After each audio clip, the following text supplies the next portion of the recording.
So let me ask you, Troy. I mean, what an interesting movie this is. I mean, you think you're going to do a movie about a pig? I'm thinking it's going to be Wilbur or one of those things that for the farm animals. But the way they did this movie is just spectacular. Yeah, it reminded me when you say pig, I think of Pig in the City, right? That was the old movie that my daughters, when they were young, adored. But no, it's very, very different from that. Very moody, very dark. In fact, it reminds me a little bit of like Revenant, which was one of my favorite all-time movies. Very much so, and it was the cinematics of it. It's very much that, and the music, the score was really dark and moody. Absolutely. Yeah. But from that very first scene, and I got to tell you guys, if you're animal lovers, I'm definitely an animal lover. I love them all. Okay, so you can feel that energy between these two animals, particularly given the setting, right? Yeah. Backwoods, nobody around, off the grid. That relationship is even stronger. Yeah, I don't think that the Robin, who Nicolas Cage plays, has seen much interaction with people for quite some time. And it's obvious by looking at the man. Right? Yeah. Right? But, the movie's set in I don't want to give up too much of it, but if you guys know anything about truffles are a delicacy. And, if you get an Italian white truffle, I mean, those things are like almost $300 an ounce. So you go to a restaurant, you're paying a lot of money for that stuff. So they have a huge truffle business in Oregon. And, some people, they use pigs, right? Yeah, they use pigs. You can use dogs. You can use the human scent if you'd like. But truffles also actually give off a pheromone that pigs and dogs pick up on. So that's why they are used for that. And listen, when you're making that kind of money, there's always, the dark side of everything, right? So people are trying to take what's yours, especially when you're out there in no man's land. And what they do in this movie is it's that whole thing. It's, and I hate to be so trite about this, but it's kind of like John Wick, but without all the brutality.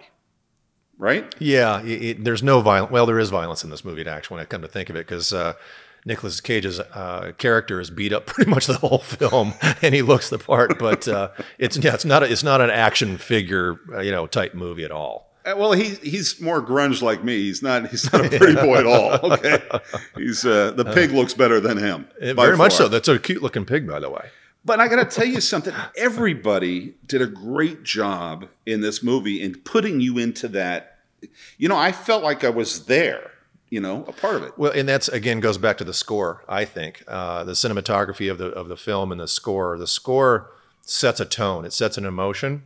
And that's why I say it was like The Revenant. It has that low, deep, kind of just methodic, slow down. You're not in the city. You're out in the middle of the woods somewhere, and get there. And it puts you there. But just all the cats, like Alex Wolff plays Amir. Alex Wolff, yeah. And, he's done quite a few movies. He just did that one with Dahmer. He was new to me. I wasn't familiar with him before I saw this. But when I first saw him, it was kind of put me off a little bit. But the guy's very good. Well, you want to hate him off the bat. I mean, that's the whole idea. And I did too. Is I'm like, why is this character so, 180 degrees from Nick Cage's character? But he was. Well, he's, you get that whole punk kid thing with the better than everybody. Yeah, the fancy car. He shows up like you do in a car. Music's going, you come, dust is rolling up behind your tires. He's just a lot prettier than I am. So that's just the way that is.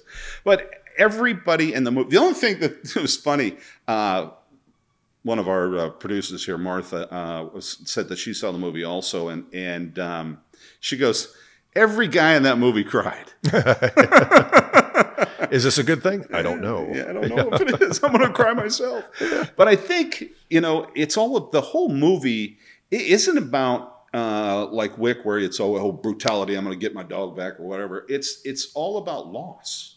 The whole movie's just coping with loss. Yeah, it's a grief and loss type movie. And Hollywood is full of scripts with that genre because it sells really well. And if you produce it right, you shoot it right, you score it right, it's a winner. And I think he did really well with this film.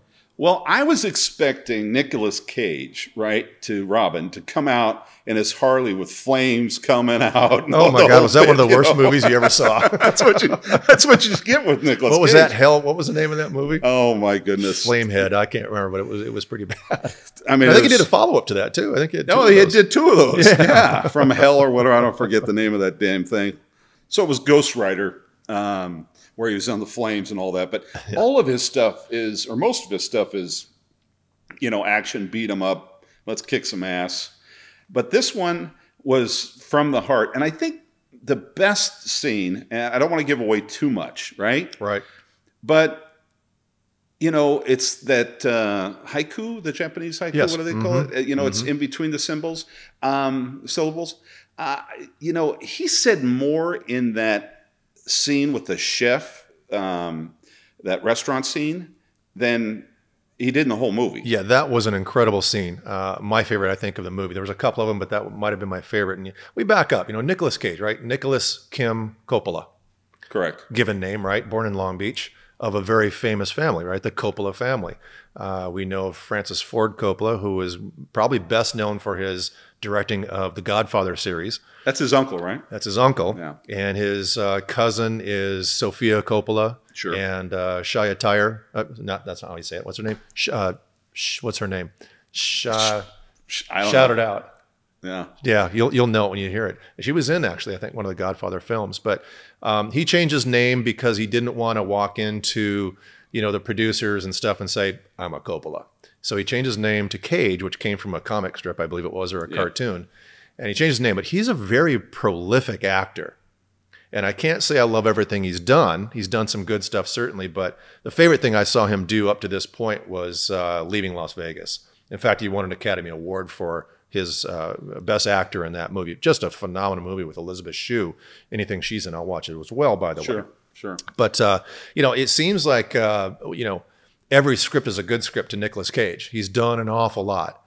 But to your point of that scene, he's got those steel blue eyes, right? He just looks at somebody and he kind of grabs your attention. Well, he never, it all changed when he actually looked at the chef, right? Because he wasn't looking at him in a mirror saying, tell him who you are, right?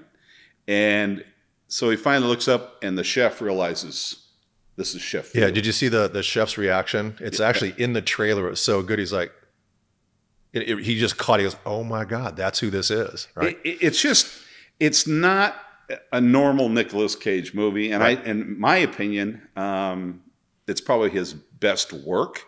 And he said himself that it was easy for him to do this movie. And the reason was that he's an animal lover, like I said earlier. And he, after the COVID and everybody being locked up, everybody's with their animals and they're spending a lot more time with their best friends. And he said it just came so natural to him, and it didn't, and they wanted it that way. When you saw him walking through the woods with Brandy, and that's the name of the pig, they were just buddies hanging out.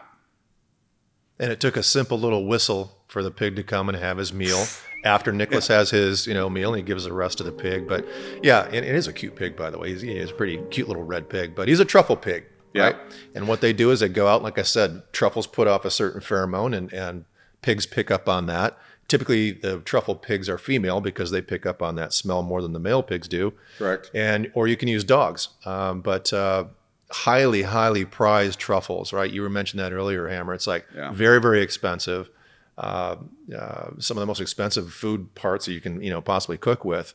In fact, I heard vodka is a really good way to cook those. So we should get our gal in here. That's easy for us. Yeah, it's easy for us. But the interesting thing for me is that I'm not a big truffle fan, but especially because I'm more hot dogs and add mustard, right? Truffle dogs. Yeah, exactly. So not really big into that. But this is the kind of movie, and I'll tell you guys this straight up. You have to watch it. Nice one, Martha. You have to watch it more than once to catch everything. And I've had a lot of conversations with friends that do the same thing that we do here, and they all went, "Why I didn't even catch that part? I didn't, wasn't paying attention enough." Or there's, like you said, the scoring and the director's cut of this thing and how dark they film it. I mean, there's a lot of times I was like, is the brightness up enough on the screen, you know? Yeah. But it's done so well. I have to tell you, out of 1 to 5 hammers, I give it 5 hammers. Do you really? Absolutely. Oh, and wow. I don't do that too often. Well, that's a pretty much an Academy Award hammer. I think it's going to get a lot of awards. I believe it will. He already has some buzz going in the Hollywood that he's probably going to be looking at least a nomination for his portrayal. I think in general, as an actor, it just exudes. I mean, he just looks so much better now. Yeah. You know, he just, because you do all these action things and everybody thinks you're that action only guy, but he's not. He's super talented cat, and he does a fabulous job. Yeah, and we mentioned that, there's a lot of grief and sorrow, and they don't tell us right off the bat what's going on, which is, of course, always good. You have to like wait for it. And they do that throughout the film. It's like, why is this guy living in a shack in the middle of the woods in Oregon?